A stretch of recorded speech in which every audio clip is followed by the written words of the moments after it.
Hello ladies and gentlemen, welcome back to FPV-XP.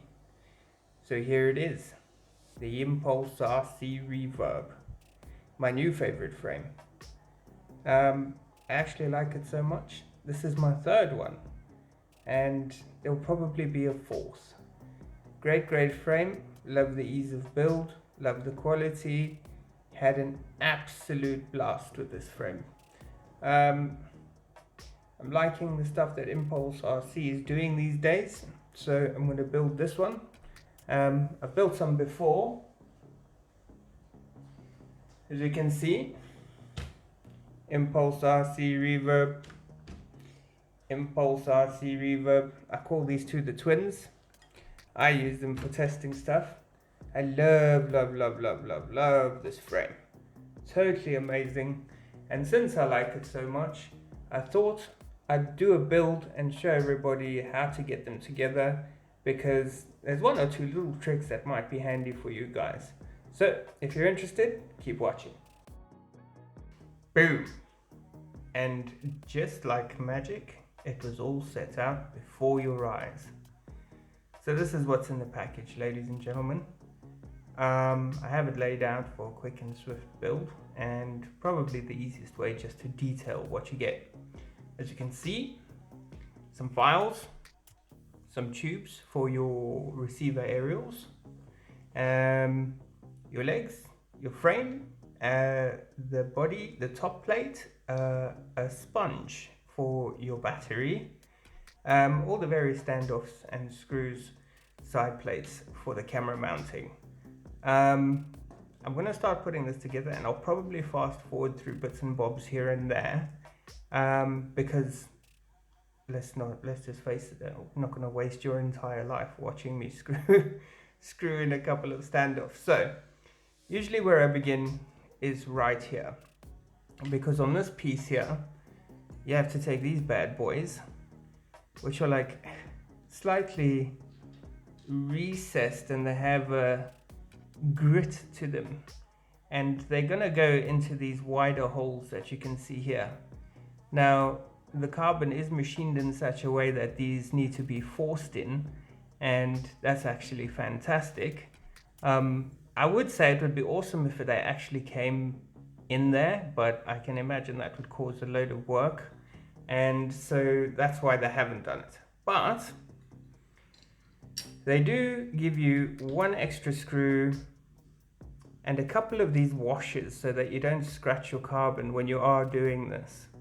So basically the washer pops on to the screw like so, and then you can take these small little steel grommets and give them a little bit of a nudge in, and you take your screw with the washer and you screw it in. Now they have given you a shorter screw so that you don't waste 6 decades of your life doing this. And so you see, I don't know if you can see or if it's in focus, I really hope it is, but this camera is rather terrible, so excuse me if it's not. The little edge with the grooves on is now ready to be pulled straight through, and the pressure given by you screwing the screw in will actually pull it into place. I'll do this and hope it can actually focus. Highly unlikely, obviously. Oh well, either way, you start to screw it in, and you can see these little steel mounts sink into the carbon, and that actually gives them a lot of stay. There we go, you see, that's all the way down. I'll try and bring it up for zoom. It probably won't work because, you know, I'm not that lucky. Boom, there it is. You saw it. It was there. So once it's in, you unscrew the screw again, like so. And what you're left with, as you can see, is that nut, but recessed right into the carbon. an excellent way to do this. Alright, so I'm going to crack on and get all of these in. I'll fast forward this piece, and when I'm done, I'll slow it back down and we can rock and roll.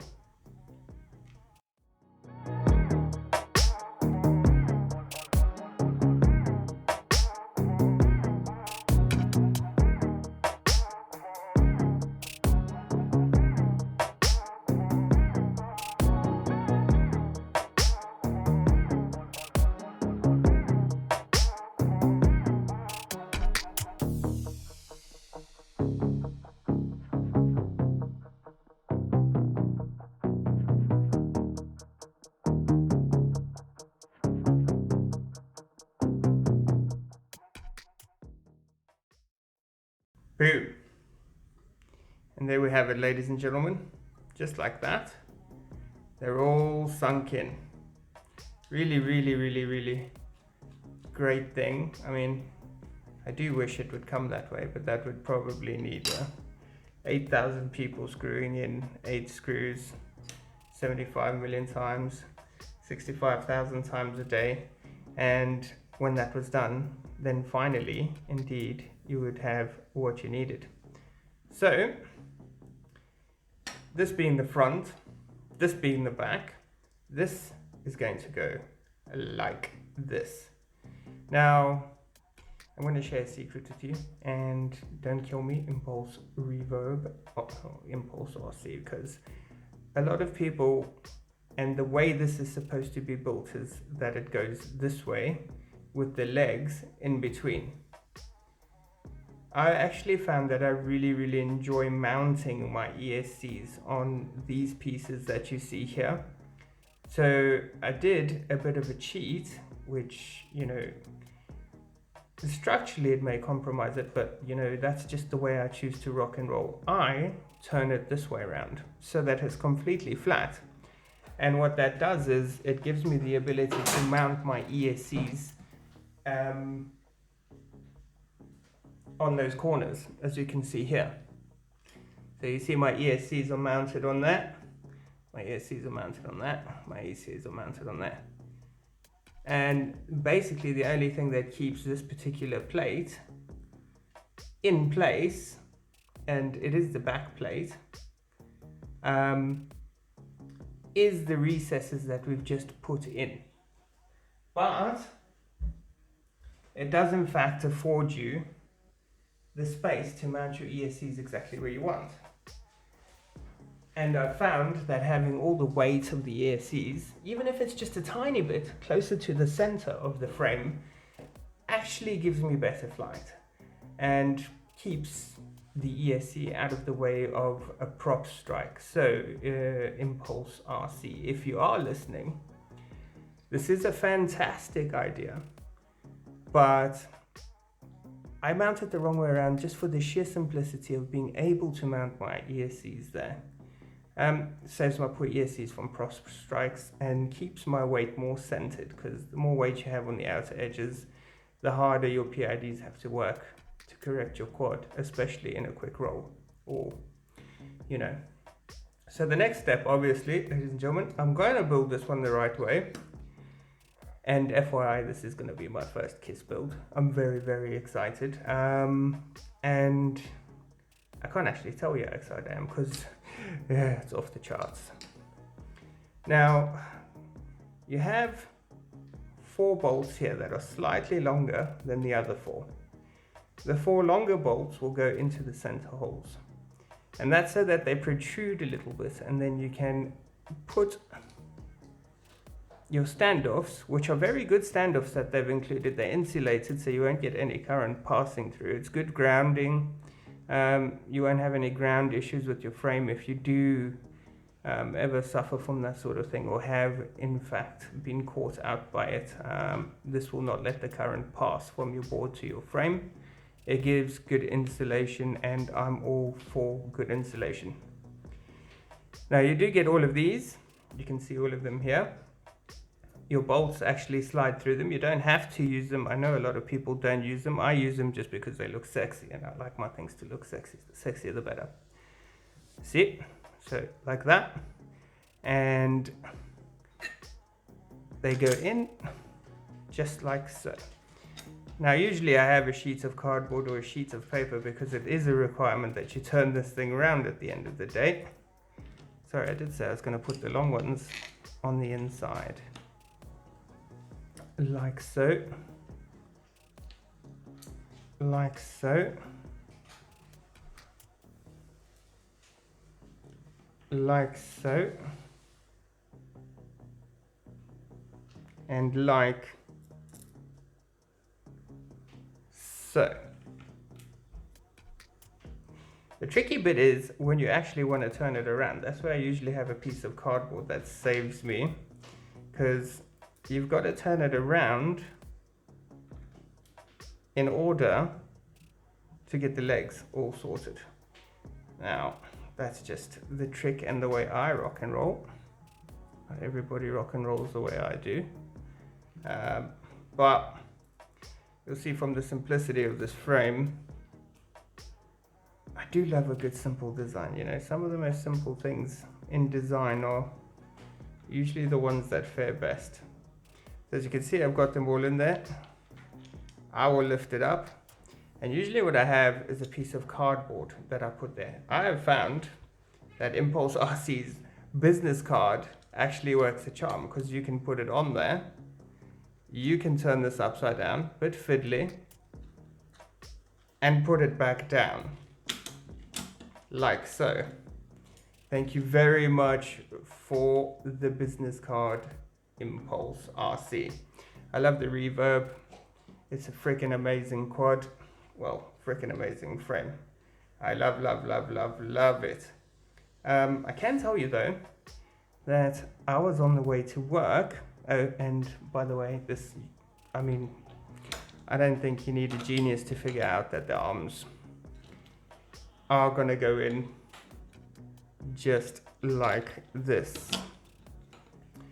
They are very well designed to fit together, so that the X that the arms create have a little bit of support within the center, as you can see there. Everything meets up perfectly, dead center, and I imagine that will actually help transfer force when you have yourself a little bit of a, you know, I think they call them wipeouts. And then you see the top frame goes on just like that, or the bottom, in fact. There you go. And just like that, the trick now is to turn it back around and get it all screwed in, because as you can see, the screws are underneath. So again, another big, big thank you to ImpulseRC for actually giving us the business card, because the business card is what makes the turnaround here possible. I'm probably not going to be able to stay on screen while I do this, because I have to slide it off the edge.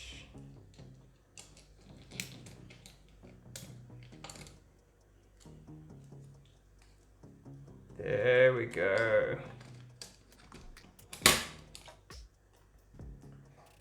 There we go, just like that. So a bit of a tricky business, but this card saved me, because the first time I actually tried to do this, I sat there like a complete waster, faffing around and fiddling, and yeah, I don't know. There may have been tears, you know, of pride, but after you've built a couple, you sort of get the gist of it, and it becomes a much, much simpler thing. You screw them all in after that, and your frame is, I would say, 70% there. And if you're watching this, I think to your own surprise, you'll find that, damn, that was quick, because it really was. Here we are. Sorry, I know all you can see is the top of my hand, but I can't be asked to do this in like an actual fashion where it's acceptable for the viewer, because you guys are all here to build the frame and I'm here to show you how to build it.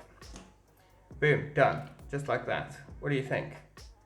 So you see, you can see at the top here, these ones stick out just a little bit more because we put the longer screws in the middle, and the shorter ones on the outside don't actually have anything sticking out. So just like that, it's done. A lot of people like to use Loctite. I love to use Loctite. I haven't found a need to use Loctite on this. These are high quality parts.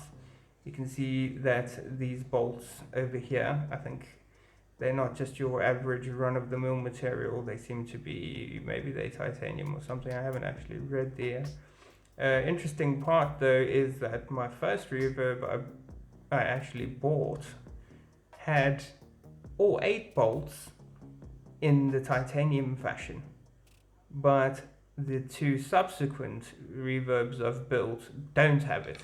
Now let me actually grab my first reverb and I can show you what I'm talking about.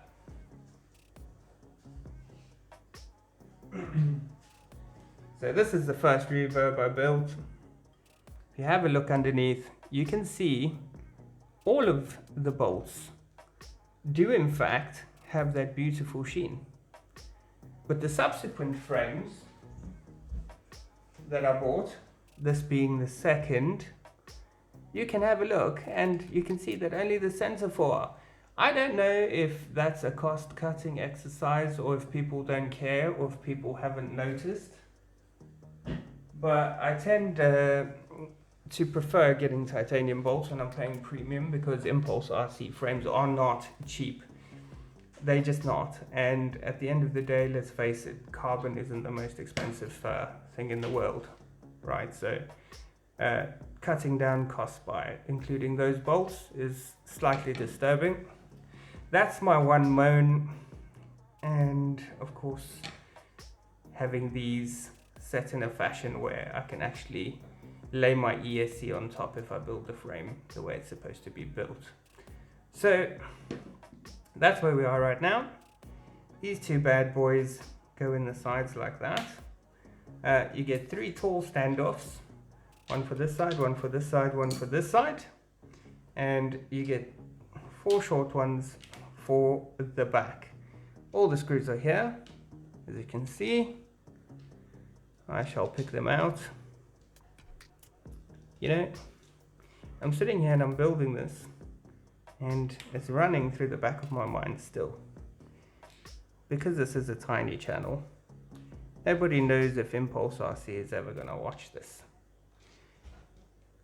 I'm hoping that they do, and that there's an embarrassment factor when they do watch it, because why would you skimp on 4 bolts? I mean, I understand, but it's just, okay, you can clearly see I'm heartbroken. I'm just going to leave it at that. Alright, the next thing that we'll do, put our standoffs in, three tall ones for the front plate where the camera goes, because as you can see it's a lower end step down, and higher up plate at the back. I find the easiest thing to do to put the bolt through the bottom. Sorry, a little bit clumsy. Put the bolt through the bottom and then grab your standoff and just screw it on in. Again, here, I'm a sucker for Loctite, so I'm going to anyway after this is done, and when I actually start getting this build together. FYI, if you want to see the build, it's going to be awesome. It's going to be my first KISS build. I have all the parts. It's going to be rock and roll. I'm very, very excited for that. I love this standoff. I think that was a great idea. I like having that extra support there, and you do save weight because some people like to put them on the sides. This is simple design and there's so much actual space in here. I like to mount my camera here, and it always gives me space to mount a buzzer inside as well, because on the back plate I mount only a little XM Plus, and I always try and use a single ESC so that I only have to have a 1 tier with my flight control on it. Then the second tier I used a half mount VTX. So the VTX sits on the stack, the receiver sits at the back, the buzzer, the camera at the front, and there's more than enough space. Absolutely crap loads of space. I love that. I've worked on frames where there's so little space and it's tough decisions you got to make, especially if you want to use a 4-in-1 ESC. You know, it's tough decisions that you have to make. I've actually moved my gear from one drone into another right now, like a couple of days ago, because I was rock and rolling the Hyperlow CG, and there's actually a video of me building that frame and actually building the quad on my channel. Feel free to have a look at my channel to see that, and you can see just how slammed it is and how calculated you have to be when you do that build, because if you don't think it through, you'll end up with parts that aren't going to fit. Though I tend to think that guys who buy the Hyperlow CG or the Verse tend to know that it's going to be a tight build. Okay, there we go. Be advised, ladies and gentlemen, the back or the front, and if you want to call that the back or the front, are a different size to the other side, and you can see that's smaller and that larger.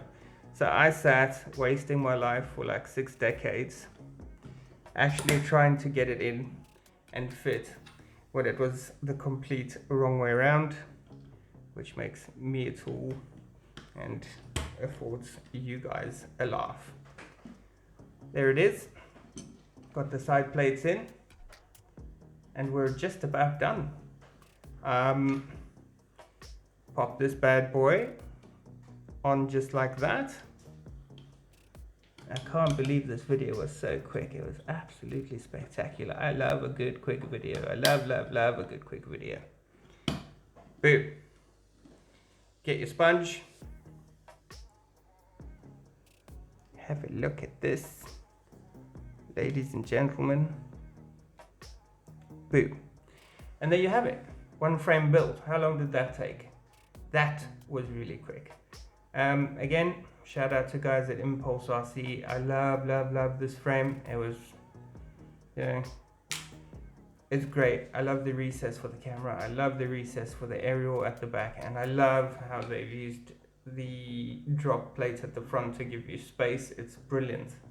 Like I said, my gripe is that they've cheapened the bolts. I don't see the point of doing that. You guys might as well keep it real. And if I could find a way to have these out of the way, it would be spectacular, because I really like to mount my ESCs over here to avoid prop strikes. Aside from that, not a whole lot to say. Love Impulse, love RC, looking forward to getting myself one of the Apex frames. Don't know if it's gonna happen. Impulse, if you see this and you happen to like my video, feel free to send one over. You know, I'll put it together for you guys. You know, build a drone into it, give it a run for its money, and send back my comments. Thanks for watching, guys. Please like, please subscribe. Like, seriously, because nobody likes and nobody subscribes, and it takes forever to build the channel. So if you like this and you like my content, check out my other stuff, like and subscribe. Have a great night. Bye, guys.